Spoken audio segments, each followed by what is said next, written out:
Assalamualaikum warahmatullahi wabarakatuh, pemirsa Sultan TV. Sultan TV terima kasih ya, dan selamat pagi tentunya. Apa kabar? Semoga dalam keadaan sehat dan juga semangat ya untuk beraktivitas di hari ini.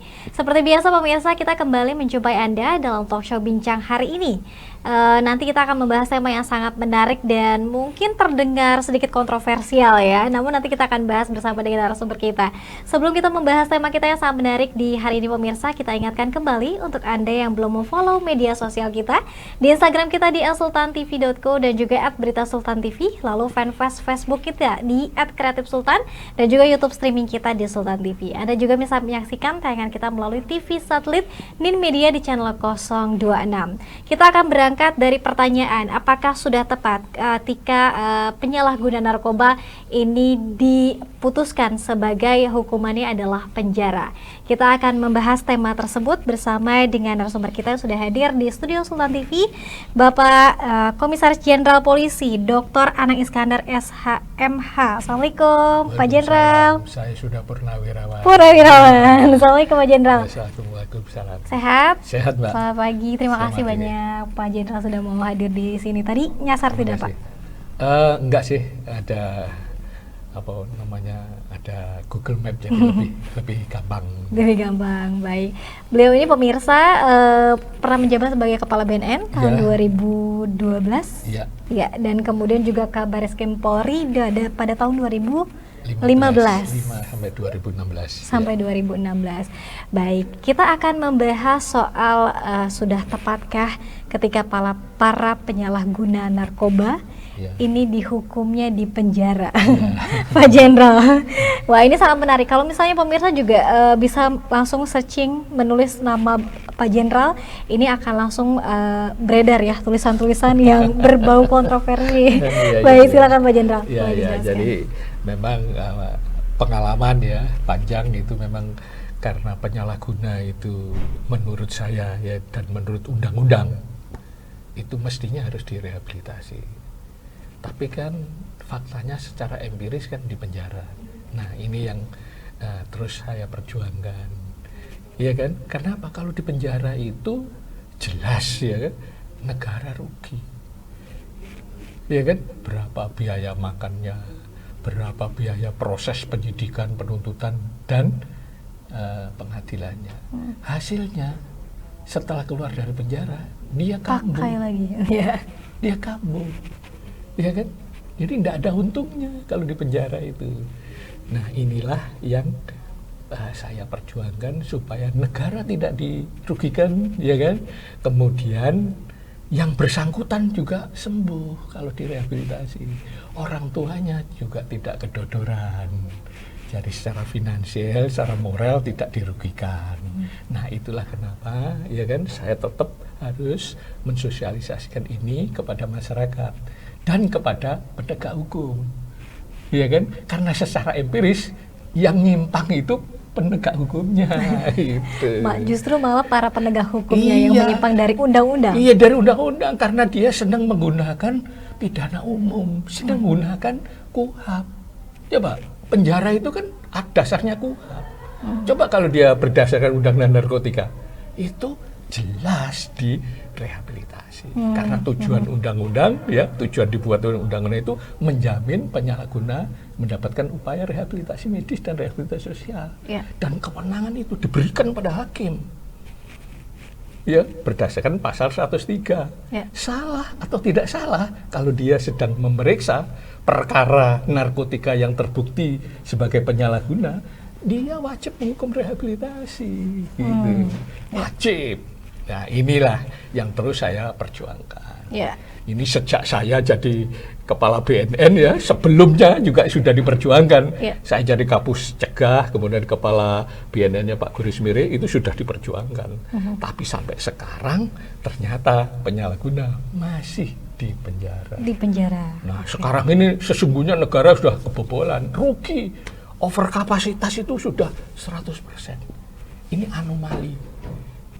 Ya kan, sudah anomali lapas. Nggak ada lapas di dunia ini yang overkapasitasnya 100%. Makanya saya ingin mengingatkan ini ya kepada eksekutif, yudikatif, ya, termasuk legislatifnya untuk gimana menganalisa atau mengevaluasi pelaksanaan undang-undang ini. Karena KUHP dan juga penerapan undang-undang tadi penyalahgunaan narkoba ini satu hal yang berbeda ya, Pak Jenderal ya. Nah, kalau misalnya tadi Pak Jenderal sudah sedikit bilang ini overkapasitas penjaraan kita penuh dengan para penyalahguna narkoba ya. Apakah hal tersebut juga berarti linear dengan para penyalahguna narkoba ini yang semakin meningkat di Indonesia? Iya. Jadi makin banyak penyalahguna itu ditangkapi dan dibawa ke pengadilan dan dihukum penjara, itu lapas pasti akan terus naik. Jadi selama undang-undang narkotika, ya kan, baik undang-undang tahun 97 maupun undang-undang tahun 2009, itu tidak bisa merendam gitu. Mestinya ini yang dipakai patokan, ya kan? Taruhlah undang-undang 97 ini diperbaiki dengan undang-undang 2009. Itu tapi nggak digunakan, tetap aja penyalahguna di penjara. Itu permasalahannya. Baik. Nah, agar kemudian pemirsa dan masyarakat juga tidak gagal paham ya, Pak Jenderal. Ini ada tidak kriteria yang kemudian ini yang harusnya direhabilitasi dan yang harus memang dihukum secara berat? Ya, ini kriterianya sudah jelas ya kan. Jadi banyak yang membaca undang-undang itu hanya letterless. Ya kan, letter undang-undang yang dibaca cuma pasalnya tok, pasal 111, 112, 113 itu dibaca, ya kan, tapi tidak lihat teorinya. Hukum narkotika itu kayak apa? Hukum narkotika itu ya hukum ya kan yang mengatur tentang narkotika secara pidana, secara medis dan secara sosial. Nah, kalau penegak hukumnya hanya berpatokan secara pidana, terus untuk apa mengatur secara medis dan mengatur secara sosial ini? Kalau tidak digunakan, ya kan? Untuk apa undang-undang? Makanya di kriteria, di undang-undang juga ada kriterianya. Penyalahguna itu orang yang menggunakan narkotika secara tidak sah dan melanggar hukum. Jadi penyalahguna itu orang salah, ya kan? Tapi dihukumnya tidak boleh hukum penjara, harus dihukum rehabilitasi. Kenapa? Karena dia adalah korban kejahatan narkotika. Dia yang menderita sakit kecanduan narkotika, ya kan? Kalau dia tidak candu, kalau tidak mengonsumsi, dia akan sako. Jadi dia diancam sakit, maka dia terpaksa mengonsumsi narkotika terus. Ya, jadi dia akan terus-menerus kalau tidak disembuhkan sampai pulih. Jadi tidak hanya sembuh tapi juga sampai pulih. Nah, baru dia tidak akan mengonsumsi narkotika. Kalau sembuh aja, ya seperti proses rehabilitasi yang saya lihat sekarang ini, ya kan, ya itu tidak akan pulih itu namanya. Jadi akan kelihatan sembuh, nanti kumat lagi, nanti relapse lagi. Baik, gitu. Karena rehabilitasinya jadi, belum. Nah, sekarang kriterianya apa sih penyalahguna, apa sih pengedar? Jadi kejahatan narkotika itu adalah kejahatan kepemilikan narkotika. Jadi kalau memiliki narkotika berapapun jumlahnya, asal ini dijual untuk mendapatkan keuntungan, maka itu namanya pengedar. Ya kan? Dalam jumlah berapapun? Itu ada di pasal 111, 112, 113. Diatur ini. Misalnya 1 gram atau setengah gram, tapi dijual. Kriminal itu. Pengedar itu maksudnya. Ya kan? Siap. Nah, tapi kalau dia memiliki kepemilikannya itu taruhlah sedikit, tujuannya untuk dikonsumsi, nah itu penyalahguna. Jadi gampang, penyidik juga gampang, jaksa juga gampang, hakim juga gampang membedakan. Kalau penyalahguna, ya kan, kepemilikannya untuk dirinya sendiri, untuk dikonsumsi. Tapi pengedar kepemilikan untuk dijual. Clear. Jadi kalau penegak hukum melihat itu, dia harus punya kewajiban merehabilitasi. Kewajiban. Penyidiknya wajib merehabilitasi melalui surat perintah, ya kan, penempatan ke dalam lembaga rehabilitasi. Untuk yang penyalah ya? Iya, untuk yang penyalahgunaan. Untuk pengedar, penuntut umum juga sama, hakim juga sama. Dan hakim ketika memeriksa perkara penyalahgunaan ini, wajib menggunakan kewenangannya dia yang diberikan undang-undang. Kewenangan dapat menjatuhkan hukuman rehabilitasi kalau terbukti bersalah. Kalau tidak terbukti bersalah, ya kan, hakim juga punya kewajiban menetapkan yang bersangkutan menjalani rehabilitasi. Artinya apa? Penyalahguna itu tidak ada kalimat lain kecuali direhabilitasi. Okay. Jadi kalau hakim ternyata memutuskan hukuman penjara, nah hakimnya tidak memahami tentang kewenangan sendiri. Artinya selama ini para hakim yang kemudian memutuskan tadi rehabilitasi atau di penjara menyalahi undang-undang itu sendiri, Pak Jenderal? Iya, boleh dilihat. Sekarang kalau saya dilihat pada Direktorat Putusan ya Mahkamah Agung, itu sudah jelas terbukti secara sah ya dan meyakinkan sebagai penyalahguna untuk dirinya sendiri. Itu artinya apa? Dia pecandu, harusnya direhabilitasi. Tapi kenyataannya dihukum penjara gitu. Ini masalahnya kan di sini. Nah, ini saya bisa memahami. Ya, karena memang hukum narkotika itu tidak dipelajari di sekolah hukum. Oke. Jadi ahli-ahli hukum, ya kan, ahli-ahli hukum itu minus hukum narkotika.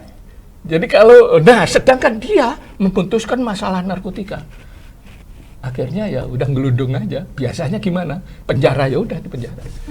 Oke. Ini artinya undang-undang untuk khusus narkotika ini tidak ada dalam mata kuliah atau mungkin kurikulum. Nggak ada. Saya kan guru ya. Saya kan ngelihat di silabusnya. Iya kan, ada saya dicantolkan di hukum pidana khusus, tapi kan dicantolkan. Tetap jatuhnya ke pidana ya? Iya, tetap dicantolkan, pembahasnya tetap pidana, iya kan? Ya. Tetap pidana. Padahal ini undang-undang super khusus, ya, yang mengatur tentang narkotika sebagai obat loh ya. Narkotika itu obat loh ya, iya kan? Secara pidana, secara medis, secara sosial.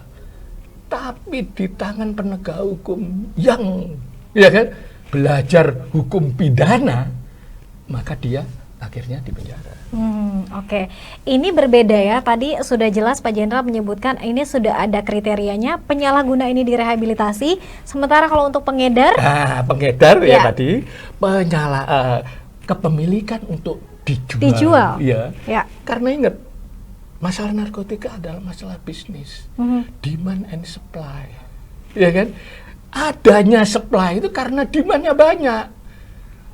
Jadi kalau ada supply narkotika ke Indonesia yang begitu besar, itu menunjukkan bahwa demandnya Indonesia itu adalah banyak. Besar, ya.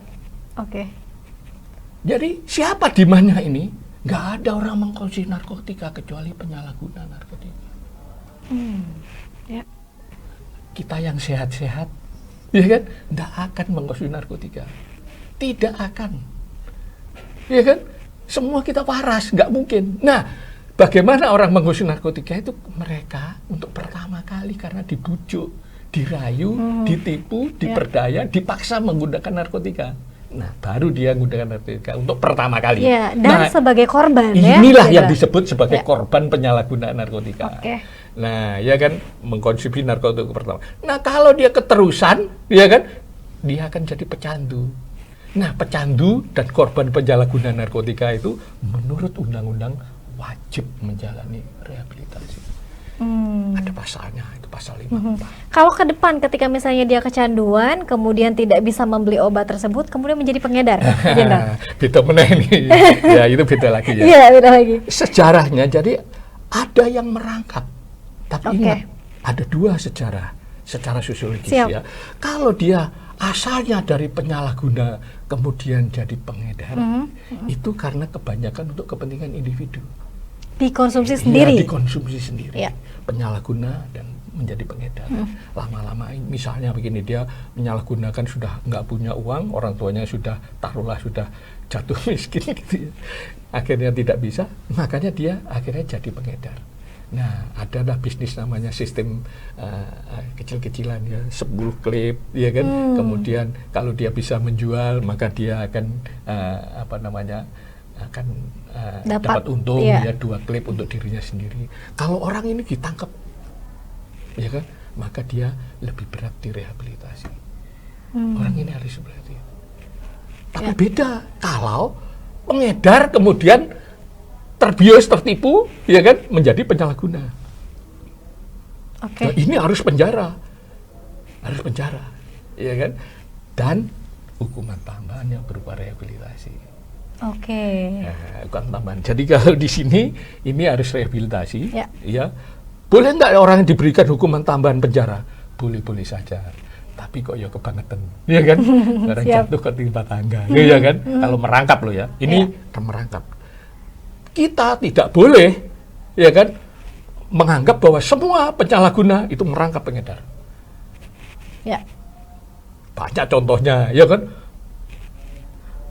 Kalau kita bagi contoh misalnya, masa kayak siapa itu Keket itu siapa itu? Keket itu namanya siapa ya? Artis kita itu, Catherine Wilson, ya kan? Masa Catherine Wilson Pengedar. merangkap juga enggak? Ya.